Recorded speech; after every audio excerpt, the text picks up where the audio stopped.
భక్తులందరికీ కూడా వైకుంఠ ఏకాదశి శుభాకాంక్షలు. ఈరోజు పొలంనేరులో వెలిసి ఉన్నటువంటి వెంకటేశ్వర స్వామి ఆలయంలో బాగా ఉత్తర ద్వారం కూడా ఏర్పాటు చేయడం అయింది.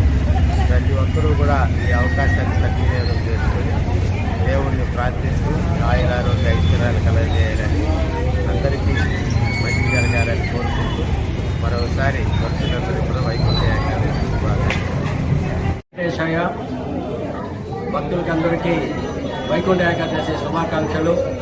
ప్రతి సంవత్సరం లాగానే ఈ సంవత్సరం కూడా పొలంనేరు శ్రీ పూర్ణిల కళ్యాణ వెంకటరమణ స్వామి దేవస్థానం నందు ఒక్కోటి ఏకాదశి కార్యక్రమం ఉదయం 4:30 గంటలకు గోపూజతో ప్రారంభమైంది.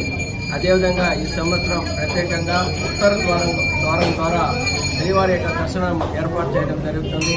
ఇప్పటికే వేల సంఖ్యలో భక్తులు వచ్చి దర్శనం చేసుకుంటున్నారు. ఇంకా కూడా ఈరోజు సాయంత్రం రాత్రి 10:30 గంటల వరకు కూడా దర్శన భాగ్యం కల్పిస్తాము.